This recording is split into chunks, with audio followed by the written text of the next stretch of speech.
En Primera de Tesalonicenses, capítulo 5, versículos 1 al 11. Puede abrir su Biblia o puede seguirnos en la pantalla. Dice la Escritura en Primera de Tesalonicenses 5, del 1 al 11. Pero acerca de los tiempos y de las ocasiones, no tenéis necesidad, hermanos, de que yo os escriba. Porque vosotros sabéis perfectamente que el día del Señor vendrá así como ladrón en la noche, que cuando digan paz y seguridad, entonces vendrá sobre ellos destrucción repentina, como los dolores a la mujer encinta, y no escaparán. Mas vosotros, hermanos, no estáis en tinieblas para que aquel día os sorprenda como ladrón. Porque todos vosotros sois hijos de luz e hijos del día, no somos de la noche ni de las tinieblas. Por tanto, no durmamos como los demás, sino velemos y seamos sobrios. Pues los que duermen de noche duermen, y los que se embriagan de noche se embriagan. Pero nosotros, que somos del día, seamos sobrios, habiéndonos vestido de la coraza de fe y de amor, y con la esperanza de salvación como yelmo. Porque no nos ha puesto Dios para ira, sino para alcanzar salvación por medio de nuestro Señor Jesucristo, quien murió por nosotros, para que ya sea que velemos o que durmamos, vivamos juntamente con Él. Por lo cual, animaos unos a otros y edificaos unos a otros, así como lo hacéis. Es la palabra del Señor. Puede sentarse.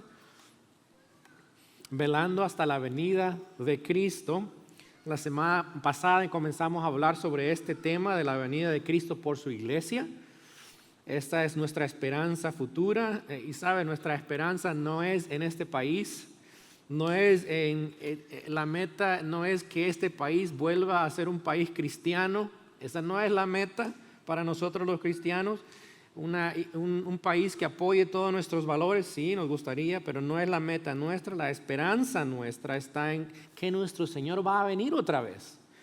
Va a venir por su iglesia y va a venir en gloria para reclamar lo que le pertenece a Él. ¿Y qué le pertenece a Él? Todo. Le pertenece todo a Él. Le pertenece a Él el mundo y su plenitud. Pero sabe, también vendrá a juzgar especialmente aquellos que no han creído en Él.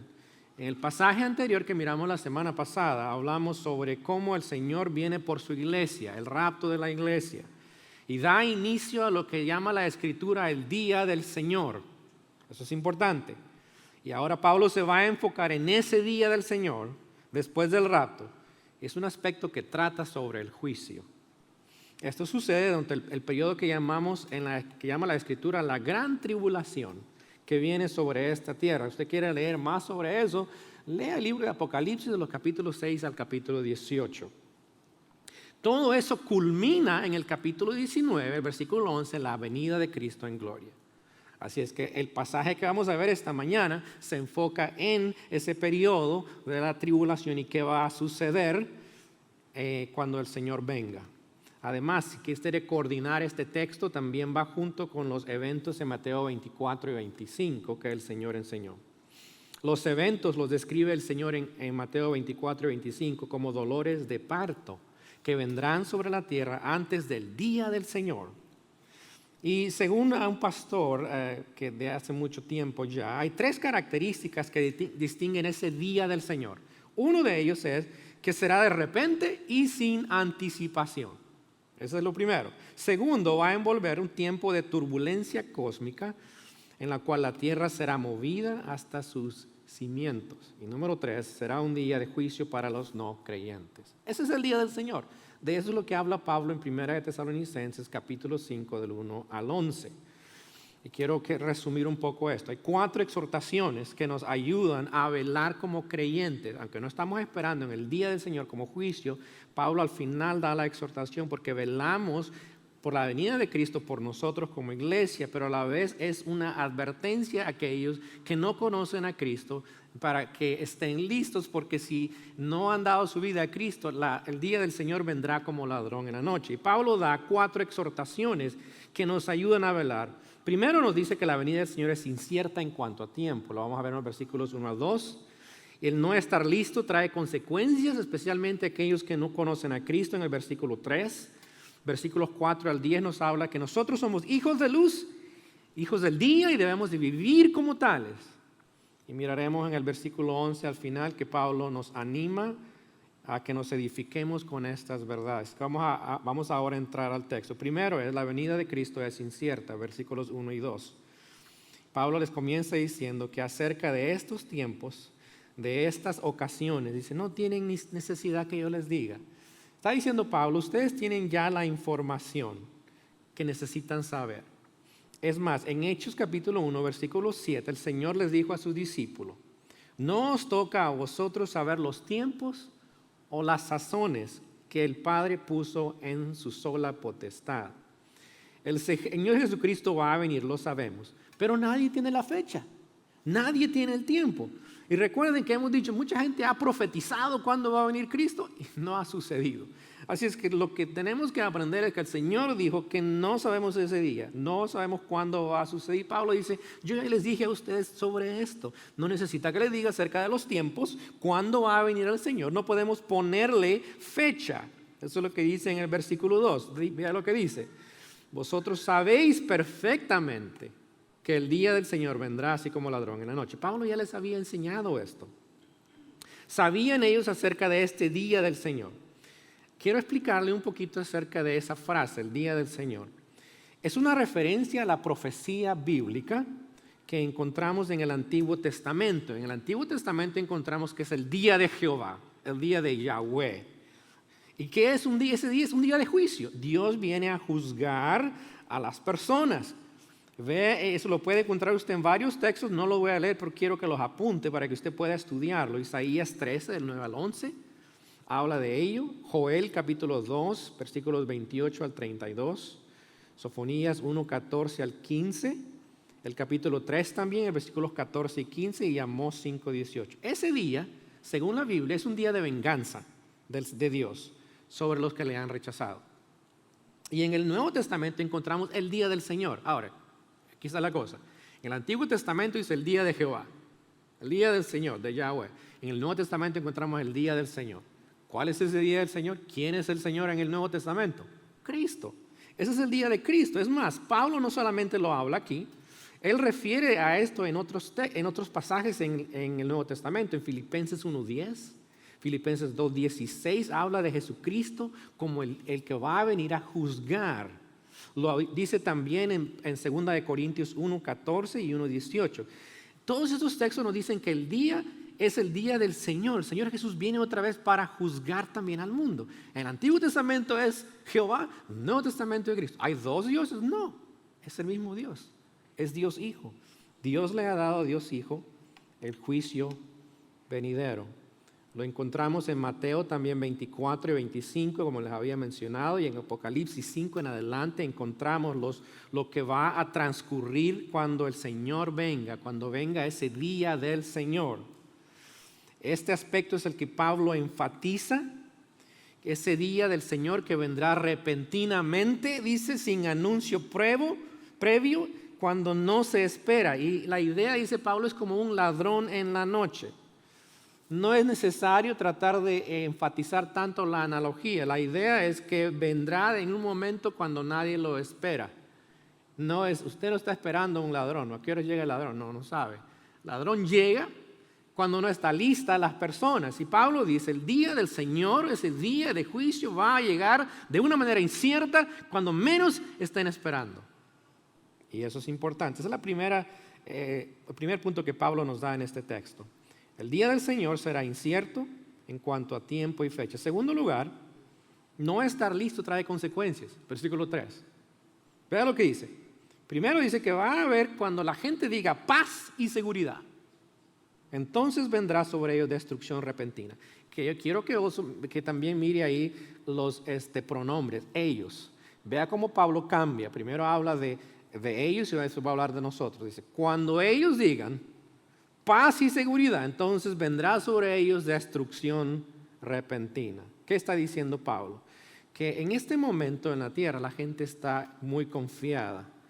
Está mirando paz y seguridad. No sabemos realmente qué va a estar pasando. Según lo que podemos mirar en la Escritura, si usted lo coordina con Apocalipsis 13, es que en ese momento la bestia suena muy, muy feo, es una persona, pero la Biblia lo describe como bestia.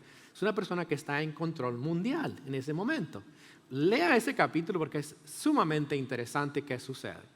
Y se levanta una segunda bestia y le da y la primera bestia es herida, pero la segunda bestia le sana la herida, y esa segunda bestia hace que adoren todos a la primera bestia. Hay paz. Hay esa paz y seguridad. Quizás va a ser una paz política, todo el mundo está muy contento, está con una persona que gobierna esto, todo va bien. Y dice, en ese momento viene el Señor. Es un momento de una seguridad y paz falsa. Las personas han confiado en un líder mundial. Sus mentes no están en la idea de que el Señor viene. Sus mentes están en sus vidas. Todo va bien. La economía quizás va a estar muy bien. Además, vea el versículo 3, dice también que en ese momento, cuando ellos digan, hay paz, seguridad, ¿qué viene? Repentinamente viene el juicio sobre ellos. Es muy interesante, el Señor habló de esto en Mateo 24, 27 a 39. El Señor habla de que cuando Él venga, va a ser como en los tiempos de Noé, dijo. ¿Qué estaba pasando en el tiempo de Noé? Dice, la gente estaba cazando, estaba disfrutando el tiempo. ¿Hasta qué? Hasta que vino el diluvio. Y cuando vino el diluvio, ya era muy tarde. La gente estaba confiada en sí misma, no creyó al juicio y llegó al juicio y ya fue muy tarde. También dijo el Señor en Lucas 17, 28 al 30, que será como en el día de Sodoma y Gomorra. ¿Qué pasó en ese tiempo? Dice que la gente también está confiada, viviendo su vida como ellos querían. Y dice el Señor, y llovió del cielo fuego y azufre y los destruyó a todos. La destrucción, la ruina, el juicio sobre ellos es de repente. ¿Sobre quiénes? Sobre ellos. ¿Quiénes son ellos? Vea lo que dice en 2 de Tesalonicenses, capítulo 1, versículos 8 al 10.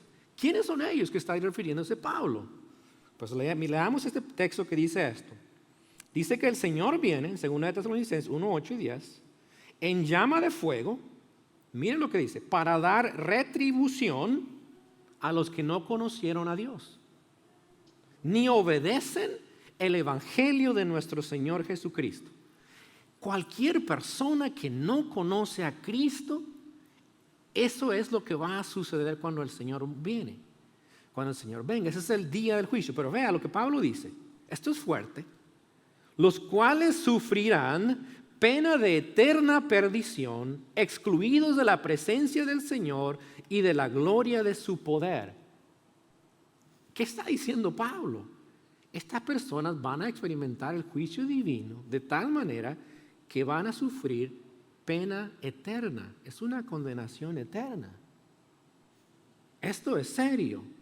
Cuando venga en aquel día para ser glorificado en sus santos y ser admirado en todos los que creyeron. ¿Ve eso? Por cuanto nuestro testimonio ha sido creído entre vosotros. Cuando Pablo dice que el día del Señor vendrá como ladrón de la noche y vendrá sobre aquellos que, dice, de repente está hablando de los que no han dado su vida a Cristo. Y sufrirán ese castigo de juicio eterno. No aniquilación. Pablo no habla de aniquilación aquí. Habla de juicio eterno. No solamente es repentino. Ve el versículo 3. Dice, como los dolores a la mujer encinta y no escaparán. Pablo da ese ejemplo de una mujer encinta. Que cuando viene, el niño viene. Nadie para eso, ¿cierto? Ustedes que son mujeres lo saben, yo no lo sé. Pero es inevitable, van a nacer ese hijo. Pablo dice, cuando venga el día del Señor es inevitable, nadie puede pararlo. Llegará y cuando llegue, Él llegará a juzgar. Esperaríamos que las personas en ese momento se arrepientan, ¿verdad? Decimos, el Señor viene de repente y va a llamar a cuenta a las personas y usted diría, bueno, la gente va a responder al Evangelio, ¿cierto? Va a creer en ese momento. Tienen que. ¿Sabe qué es lo interesante? Que no es así. Quiero darle unos ejemplos. Apocalipsis capítulo 16, versículo 9. Miren lo que pasa. Cuando Dios está enviando el castigo sobre las personas en vez de creer en Él, blasfeman, maldicen a Dios antes que arrepentirse. Versículo 9 en Apocalipsis 16 dice, blasfemaron el nombre de Dios que tiene poder sobre estas plagas y no se arrepintieron para darle gloria. ¿Qué le parece? En lugar de darle gloria a Dios por lo que está pasando y arrepentirse, están blasfemando contra Dios. Versículo 11 también dice, blasfemaron contra el Dios del cielo por sus dolores y por sus úlceras y no se arrepintieron de sus obras. No hay arrepentimiento.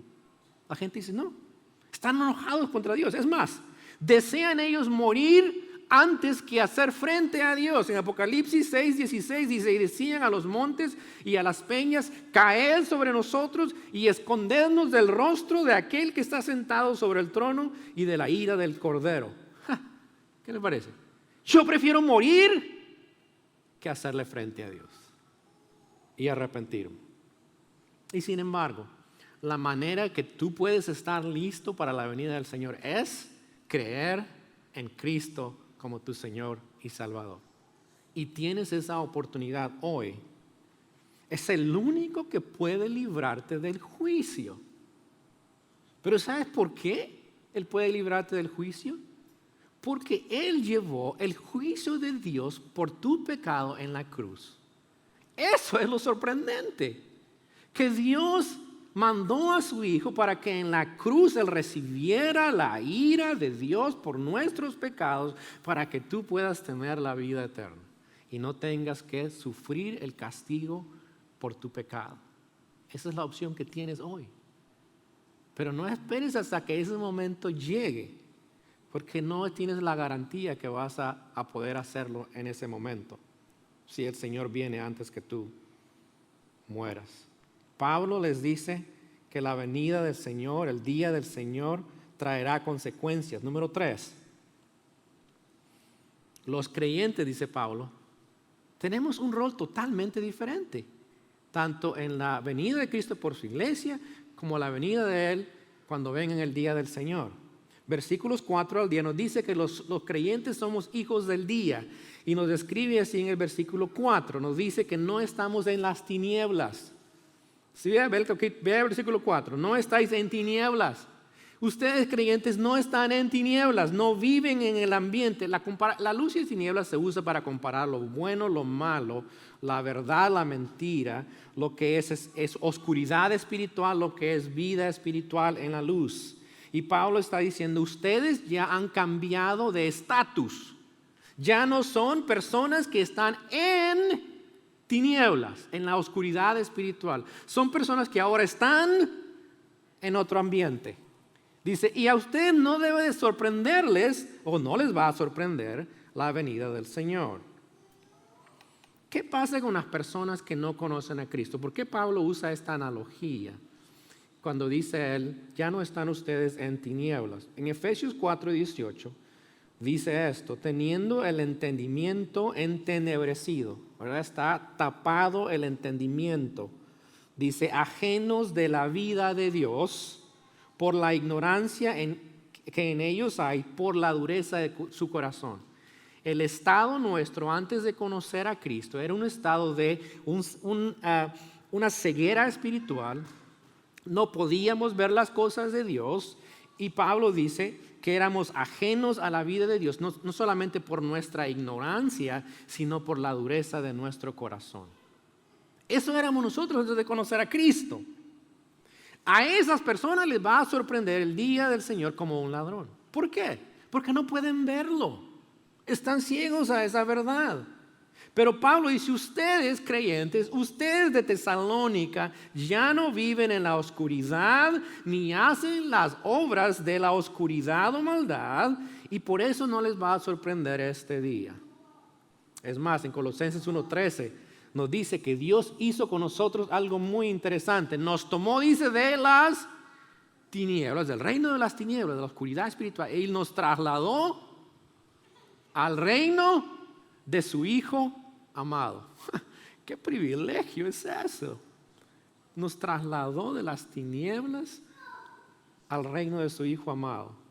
Y por eso dice Pablo, el día del Señor vendrá sobre los que viven en las tinieblas espiritual y no los que viven en la luz. Y los creyentes ya están con el Señor, han sido tomados hasta este punto y no hay necesidad que ese día les llegue como ladrón en la noche. Vea también el versículo 5, no solamente dice que ya no estamos en tinieblas, sino que nos caracteriza como personas, como hijos de la luz y del día. Dice, vosotros sois hijos de luz e hijos del día. No somos de noche ni de las tinieblas. Pablo les está diciendo no solamente que ya no están en ese ambiente de tiniebla, oscuridad espiritual, sino que también lo que les caracteriza a ellos, esa es la palabra hijos, cuando se usa en la Biblia esa palabra hijos quiere decir caracteriza, tiene las características de. Entonces quiere decir que ellos tienen esas características de ser hijos de luz, hijos del día, porque el Señor ya nos rescató de las tinieblas. Y eso nos distingue a nosotros. Si somos hijos del día y de la luz, quiere decir que nosotros podemos ver lo que está pasando, podemos entender lo que Dios está haciendo, no porque nosotros lo hemos logrado, es porque el Señor nos ha dado eso. El ambiente de luz y de día es donde nosotros podemos ver claramente y lo que Dios está haciendo y seguimos lo que el Señor nos dice hasta que Él venga. El punto de esto es entender que no tenemos que tener temor del día del Señor, porque ya estamos en la luz y somos hijos del día y de la luz.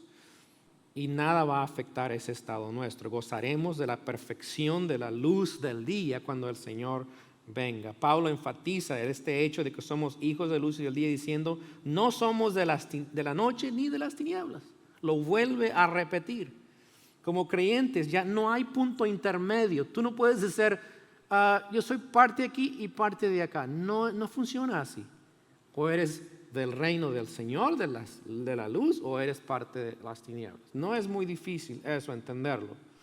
Vea también en los versículos 6 y 7. No solamente Pablo dice, quiero que entiendan su posición hoy día, la descripción de ustedes, pero además nos exhorta, nos anima a estar preparados para la venida del Señor. Otra vez, la venida del Señor por su iglesia.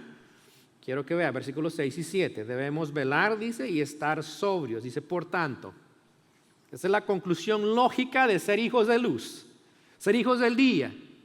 No somos de las tinieblas. Debemos de estar despiertos, dice Pablo. Por tanto, debemos de estar despiertos, alerta. Esa palabra sobrio significa autocontrol. Debemos tener autocontrol, no estamos dormidos como los demás, dice Pablo. ¿Sí ven? La ilustración es la gente que no conoce a Cristo está dormida espiritualmente, no entiende las cosas de Dios, no quiere saber las cosas de Dios, pero ustedes ya no están ahí, son hijos de la luz, ustedes están alerta, no están dormidos como los demás, espiritualmente viven ya no en las tinieblas o en la noche, ya no duermen en la noche, en la área espiritual, sino dice que ahora ustedes son personas que viven alertas espiritualmente. No son insensibles a lo espiritual. Han salido de las tinieblas. No nos dejamos de llevar por nuestros deseos. Es la idea de sobrios. No me dejo llevar más por mis propios deseos. Soy sobrio, tengo autocontrol en el área moral. Y Pablo les dice, ustedes deben de seguir con ese despertamiento espiritual en sus vidas. Los que están sin Cristo están muertos espiritualmente, están dormidos. Sus vidas muestran con sus acciones, que hemos visto en este texto, sus acciones inmorales, que están en las tinieblas, están en la oscuridad espiritual. Es interesante notar que las personas generalmente también se embriagan en la noche, ¿cierto? Y me llamó mucho la atención esto. Pablo dice, los que se embriagan lo hacen en la noche. Bueno, aún en el tiempo de Pablo, generalmente la noche era el tiempo para embriagarse, pero las personas no se embriagan generalmente en el día, ¿cierto? Es como se mira mal, y en ese tiempo se miraba mal que la gente se embriagara de día también.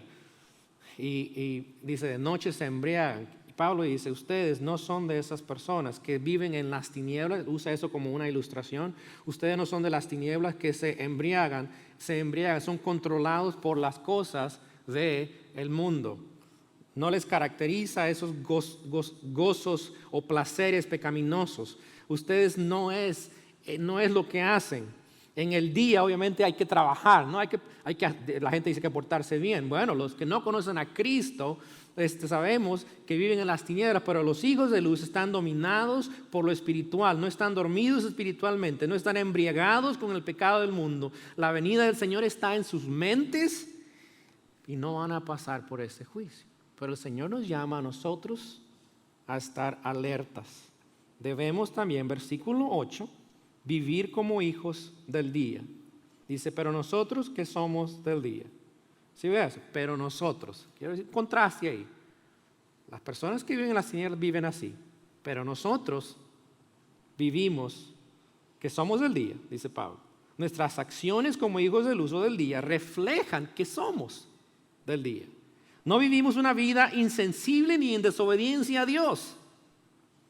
No solamente eso, sino que Pablo dice, versículo 8, seamos sobrios, otra vez, dice Pablo, controlados, habiéndonos vestido con la coraza de fe y de amor y con la esperanza de salvación como yelmo. Ahí miramos que Pablo habla de estar vigilantes, ejerciendo una vida moral, disciplinada, espiritual, pero dice hay que llevar una armadura. Y son las 3 virtudes que hemos mirado en este texto también, que las miramos en otro lugar también, como en 1 Corintios 13. ¿Cuáles son? Vestido, dice, con la coraza de fe. Esa coraza era la que llevaban los soldados para proteger el pecho, área muy importante, el corazón. Pablo dice, ustedes llevan la armadura de la fe, su relación con el Señor, eso es lo que protege su corazón. Ustedes van a estar velando como soldados, esperando la venida del Señor con la coraza de la fe, esa relación con el Señor, protegiendo su corazón. Pero Pablo dice también, vestido con la coraza de fe y de amor. El amor es ese amor que lo mostramos a otros. Tenemos la fe en el Señor, pero también demostramos nuestra fe a las personas con nuestro amor. Y Pablo dice, ustedes están mostrando este amor a las personas, siguen mostrándolo, velando y haciendo esto hasta la venida del Señor. Y dice también con la esperanza de salvación. Quiere decir, están esperando, tienen ese casco, dice, puesto, que protege la cabeza, la mente. ¿Qué es ese casco? Es la esperanza de la salvación, es que el Señor viene para completar mi salvación y seré completamente perfecto en su presencia cuando Él venga. Y yo sigo protegiendo mi mente con la idea de que el Señor viene y yo debo vivir de esa manera esperando la venida de Él. ¿Sí ve eso? Ustedes, dice, son esos soldados que están vigilando y llevan esas virtudes puestas como hijos de luz. Ese es nuestro llamado. Eso es lo que Pablo nos dice que debemos hacer. Esto es lo que los tesalonicenses ya estaban haciendo. Tenían fe, tenían amor y tenían esa esperanza. Lo miramos en este libro. Capítulo 1, versículo 4. Capítulo 3, versículo 6. Capítulo 1, versículo 8. Capítulo 4, 9 y 10. Habla de la fe de ellos, del amor de ellos, la esperanza. Lo estaban haciendo, pero Pablo dice, síganlo haciendo hasta la venida del Señor. Y Pablo finaliza esta parte en los versículos 9 y 10. Vea lo que dice. Que la salvación nuestra está preparada. Dice, Dios no nos ha puesto, ¿para qué? Ira. ¿Cuál ira? El juicio, el que viene. Dice, Dios no nos ha puesto, Dios no nos ha destinado, es la palabra ahí. Dios no nos ha destinado para ira. Nos ha llamado para ser sus hijos. Y recuerde otra vez, ¿por qué? Porque a través de su Hijo nos ha rescatado.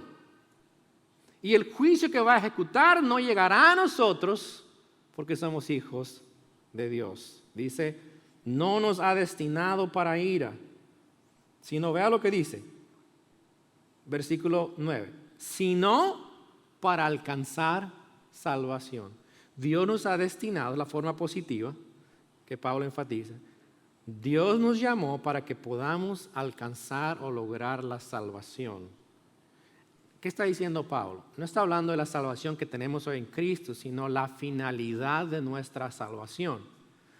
Completar nuestra salvación. Puede llamarlo usted la perfección en Cristo. Mientras tanto, dice Pablo, hasta que no lleguemos a ese momento, sigamos viviendo vidas alertas, vestidos de fe, de amor y esperanza. Quiero decirle, no hay lugar para el ocio espiritual hasta que Cristo venga. ¿Sí? ¿Está claro eso? No es momento para nosotros darnos una siestecita hasta que el Señor venga y cuando ya esté cerca nos despertamos para ver qué es lo que quiere el Señor. No, estamos alerta, estamos viviendo para el Señor, estamos vestidos con su armadura, estamos esperando su venida y mientras Él venga nosotros estamos compartiendo las buenas nuevas que Él viene y necesitamos seguirlo haciendo hasta que Él venga por nosotros. Y vea el versículo 10, dice, por medio de nuestro Señor Jesucristo, quien murió por nosotros. Todo es por medio de Él. La única razón por la cual nosotros podemos evitar el día del Señor y su juicio no es por nuestras obras, no es porque somos buenos, no es por nuestra capacidad. No fuimos nosotros los que nos salvamos a nosotros mismos, fue el Señor. Nos salvó. Llevó nuestro castigo de Dios en la cruz. Fue nuestro sustituto. Yo no sé si usted se ha puesto a pensar, pero varias veces tengo que pensar, ¿por qué yo? ¿Qué tengo yo? ¿Y sabe qué es la respuesta? Nada. No tengo nada que Dios miró que le llamó la atención. Lo hizo por su gracia. Y la misma razón lo hizo por ti que has conocido a Cristo. Y vea el versículo 10, termina de esta manera. Nuestro propósito es vivir con Él.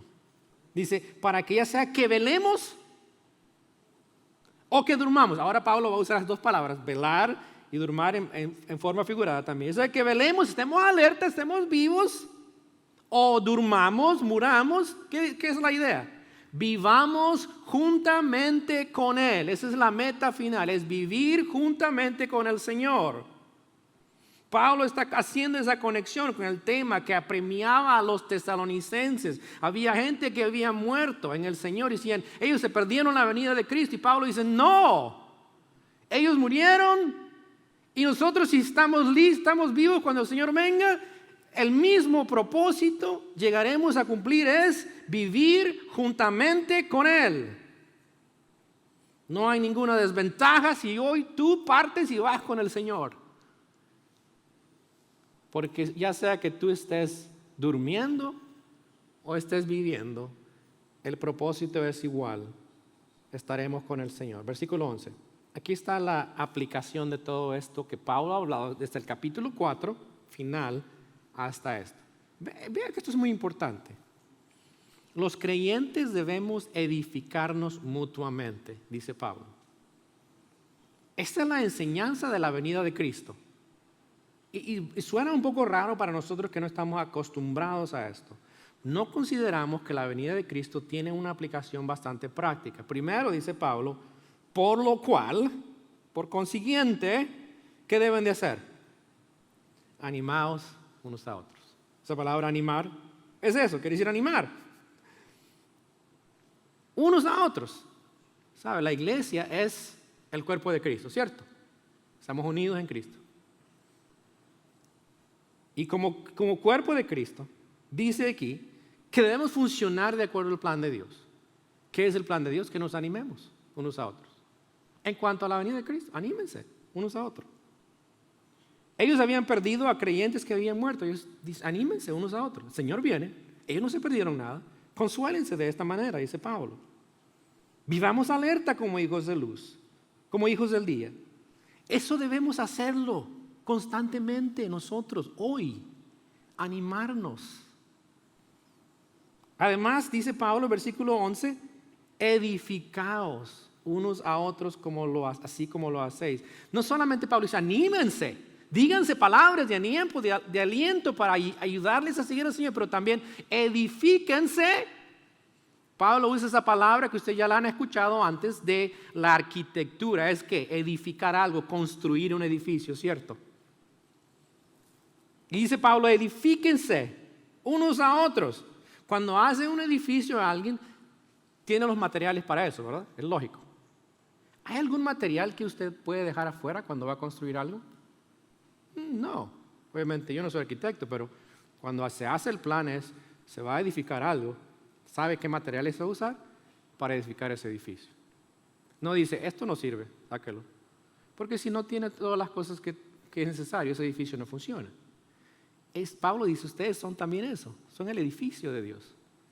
Y ustedes deben ir edificándose unos a otros, edificándose a crecer espiritualmente con la venida de Cristo. De tal manera que tú vas creciendo a medida que alguien va poniendo sobre tu vida. Pero ¿qué es lo interesante? No dice, pastor edifica a todo el mundo. ¿Qué dice? Dígamelo, por favor. Unos a otros. ¿Está claro eso? Usted tiene que poner en alguien algo para edificar. Y alguien más tiene que poner en su vida usted para edificar. Y así vamos. Tú pones allá, ellos ponen acá. Yo necesito de ustedes. También. Aquí no, Pablo no me excluye a mí. Dice, todos excepto el pastor, excepto el líder. No, Pablo dice, edifíquense mutuamente.